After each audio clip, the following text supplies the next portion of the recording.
High, আশা করি তোমরা সবাই ভালো আছো। আমি তো বেশ আছি। আজকের ভিডিও আলুর দম। সুস্বাদু স্বাদের আলুর দম খেতে গেলে অবশ্যই কথা অফিসিয়াল ফলো করতে হবে। চলো তাহলে শেয়ার করা যাক। ফার্স্টে ফার্স্টে আলুগুলো হাফ বয়েল করে সিদ্ধ করে নিতে হবে। তারপর কড়াইতে সর্ষের তেল নিয়ে আলুগুলো ভালো করে ভেজে নিতে হবে। ভেজে নেওয়ার পর কড়াইতে ফের সর্ষের তেল নিয়ে ঝিরিঝিরি পেঁয়াজ কেটে ভালো করে ভাজতে হবে। ওর মধ্যে একটু চিনি দেব গোল্ডেন ফ্রাই হওয়ার। তারপর ওদিকে আমরা একটা পেস্ট বানাবো।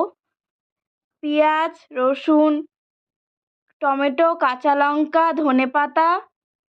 ধনেপাতা, কড়াইশুঁটি, শুকনো লঙ্কা, তেজপাতা, গরম মশলা এই সব দিয়ে একটা পেস্ট বানিয়ে নেব।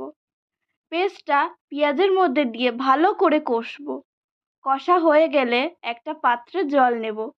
জলের মধ্যে হলুদ গুঁড়ো, লঙ্কার গুঁড়ো, জিরের গুঁড়ো, ধনের গুঁড়ো দিয়ে ভালো করে জলের একটা রেশিও বানিয়ে নেব। ওই জলের রেশিওটা ওই গ্রেভি টাইপের জিনিসটার মধ্যে দিয়ে দেব।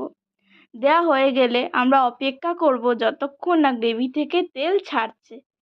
তেল ছেড়ে দিলে একটু জল দিয়ে ফুটিয়ে আলুগুলো দিলেই রেডি সুস্বাদু স্বাদের আলুর দম রেসিপি।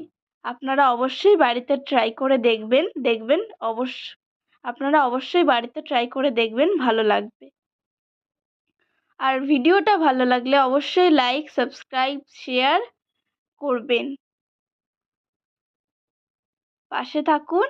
আর কথা অফিসিয়াল অবশ্যই সাবস্ক্রাইব করে রাখুন যাতে ভিডিওর আপডেট আপনারাই প্রথমে পান। Thank you.